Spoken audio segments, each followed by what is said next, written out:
আসসালামু আলাইকুম। সবাই দেখেন, আজকে আমরা ঈদের 5 দিন পরে কোথায় বাহিরে খাবার খাইতে গেছি।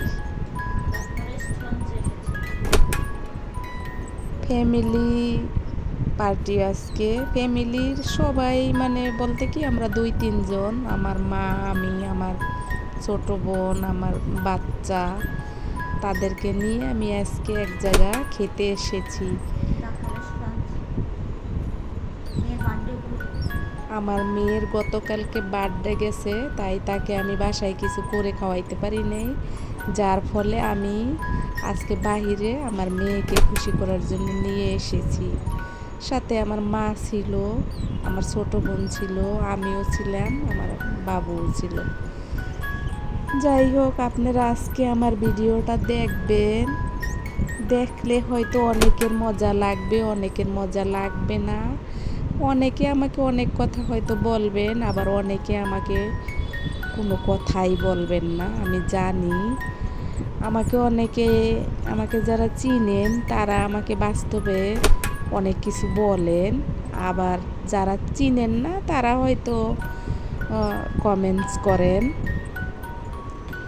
আশা করব আপনাদের আজকের ভিডিওটা ভালো লাগবে। আমার মোবাইলটা কম দামি, তাই আমার ভিডিওটা গোলা আসবে।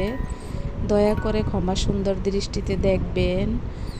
আমি অনেক বছর ধরে চাকরি করি, কিন্তু আমি একটা অ্যান্ড্রয়েড সেট মাত্র 6 মাস ধরে হাতে পেয়েছি। এবার বোঝেন তাহলে আমি কতটা আগের দিনের মানুষের মতন।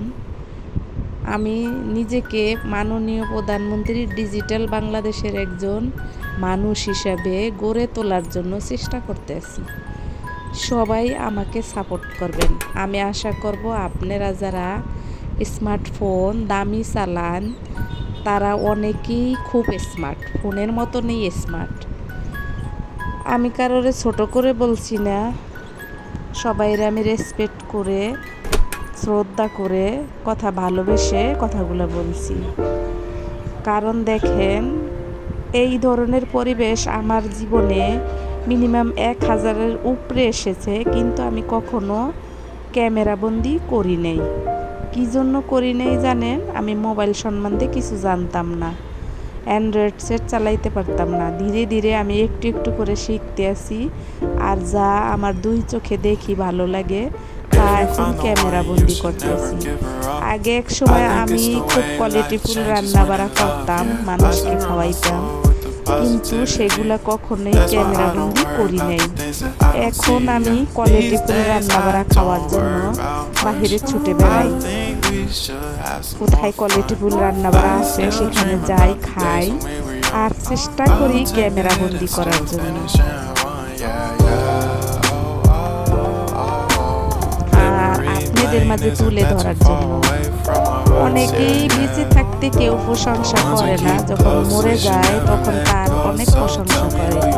এই যেমন ধরেন, কয়দিন আগে একটা মেয়ের ভিডিও আমি দেখতাম, আমি তার নামেই নিয়ে নিলাম, আদুরি, তার নাম আদুরি, তার নামেরই একটা চ্যানেল আছে, আদুরি চ্যানেল, আদুরি ব্লগস। ও পদ্মার পারে থাকে, ওর পদ্মার পারের ভিডিও আমার এত ভালো লাগতো, খুব ভালো লাগতো। কিন্তু হঠাৎ করে ও মারা গেল। মানুষ ওকে অনেক ধরনের কমেন্টস করতেছে এবং ওর ভিডিও দেখতেছে। আমি অনেক আগে থেকে ওর ভিডিও দেখি, কিন্তু আমি জানতামই না যে কমেন্টস কীভাবে করে। দেখেন আল্লাহর কি দান, আমি ও মারা যাওয়ার পরেই আমি কমেন্টস করা শিখছি এবং ওর ভিডিওতে আমি কমেন্টস করি। আমি জানি না ওর লোকজন আমার ভিডিও দেখে কি না, হয়তো কোনো দিন জানতেও পারবো না ওর লোকজন আমার ভিডিও দেখে কি না। তবে ওর জন্য আমার সব সময় দোয়া। ও কেন মারা গেল জানি না, কী কারণে মারা গেছে সেটাও জানি না। তবে ওর ভিডিও থেকে যা বুঝলাম যে ওর মনে অনেক কষ্ট ছিল, যেগুলো ও আগে পরে অনেক প্রকাশ করছে, অনেক আগে পরে অনেকবারই অনেক ভিডিওতেও প্রকাশ করছে। ওর অনেক ভিডিও আমি ওর A to Z ভিডিও